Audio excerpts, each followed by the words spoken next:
السلام علیکم دوستو، آپ کا میرے یوٹیوب چینل میں بہت بہت سواگت ہے۔ آج میں آپ لوگوں کو حدیثیں بتاؤں گا، تو چلیے ویڈیو شروع کرتے ہیں۔ قابل اور حابل حضرت آدم علیہ السلام کے دو بیٹے تھے۔ دونوں کے درمیان ایک بات کو لے کر جھگڑا ہو گیا۔ قابل نے حابل کو قتل کر ڈالا۔ زمین پر یہ پہلی موت تھی اور اس بارے میں ابھی تک آدم علیہ السلام کی شریعت میں کوئی حکم نہیں ملا تھا۔ اسی لیے قابل پریشان تھا کہ بھائی کی لاش کو کیا کیا جائے۔ اللہ تعالیٰ نے ایک کوے کے ذریعے اس کو دفن کرنے کا طریقہ سکھایا۔ یہ دیکھ کر قابل کہنے لگا، ہائے افسوس، کیا میں ایسا گیا گزرا ہو گیا کہ اس کوے جیسا بھی نہ کر سکوں۔ پھر اس نے اپنے بھائی کو دفن کر دیا۔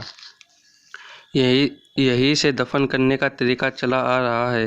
حضور صلی اللہ علیہ وسلم نے قابل کے متعلق فرمایا، دنیا میں جب بھی کوئی شخص ظلم قتل کیا جاتا ہے تو اس کا گناہ حضرت آدم علیہ السلام کے بیٹے قابل کو ضرور ملتا ہے، اس لیے کہ وہ پہلا شخص ہے جس نے ظالمانہ قتل کی ابتدا کی اور یہ ناپاک طریقہ جاری کیا۔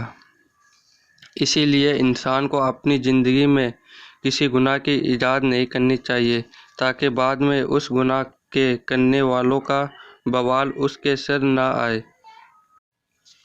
قرآن میں اللہ تعالیٰ فرماتا ہے، مجھ سے دعا مانگو، میں تمہاری دعا قبول کروں گا، اور رسول اللہ صلی اللہ علیہ وسلم نے فرمایا، دعا ہی عبادت ہے۔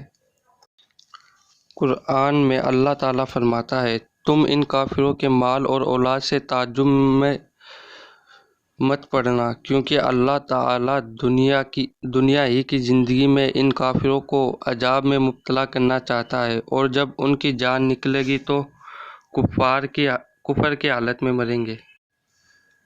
اللہ تعالیٰ نے اتنی بڑی زمین کو انسانوں کے بسنے کے لیے بنایا اور اس پر بھاری پہاڑوں کو کھڑا کر کے ہلنے سے محفوظ کر دیا۔ پھر اس پر پیڑ پودے، جاندار، مختلف قسم کے پھل پھول، سبزیاں اور کھانے کی چیزیں پیدا فرمائی۔ زمین پر گھر بنانے اور اس کو کھود کر پانی نکالنے کے لیے نرم بنا دیا۔ اللہ ہی نے اس زمین کو ہمارے چلنے پھرنے اور ضرورتوں کو پورا کرنے کے لیے قابل بنایا۔ اس میں سے رنگ برنگے پھل پھول، مختلف قسم کی سبزیاں، میوے اور غلے اگائے۔ غرض یہ کہ زمین ایک ہے، لیکن اللہ تعالیٰ کی قدرت کا کرشمہ ہے کہ ایک ہی زمین سے انسانوں اور حیوانوں کی مختلف ضروریات کو پورا کیا۔ رسول اللہ صلی اللہ علیہ وسلم نے فرمایا، جب تمہارے برتن میں مکھی گر پڑے تو اس کو پہلے ہی پوری طرح ڈبو دو، پھر نکال کر پھینک دو، کیونکہ اس کے ایک پر میں شفا ہے تو دوسرے میں بیماری ہے۔ ایک شخص نے رسول اللہ صلی اللہ علیہ وسلم سے سوال کیا کہ کون سا عمل اسلام میں بہتر ہے؟ رسول اللہ صلی اللہ علیہ وسلم نے جواب میں فرمایا، کھانا کھلانا اور ہر مومن کو سلام کرنا، چاہے تم اس کو پہچانتے ہو یا نہ پہچانتے ہو۔ سورج اللہ تعالیٰ کی بنائی ہوئی ایک زبردست مخلوق ہے۔ اس سے ہمیں روشنی اور گرمی حاصل ہوتی ہے۔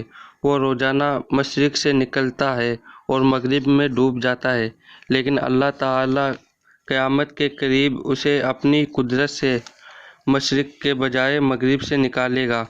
اس کی لمبائی چوڑائی لاکھوں میل ہے اور وزن کے اعتبار سے زمین کے مقابلے میں لاکھوں گنا زیادہ ہے۔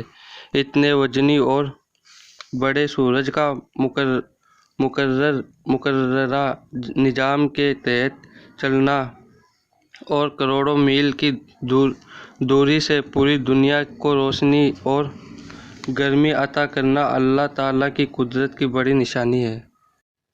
تو دوستو، اگر آپ کو یہ ویڈیو اچھی لگی تو اس ویڈیو کو لائک کرنا نہ بھولیں، اور کمنٹ بھی کریں، اور میری ویڈیو کو شیئر ضرور کریں، اور میری نیو ویڈیو کی نوٹیفیکیشن کے لیے میرے چینل کو سبسکرائب کرنا نہ بھولیں۔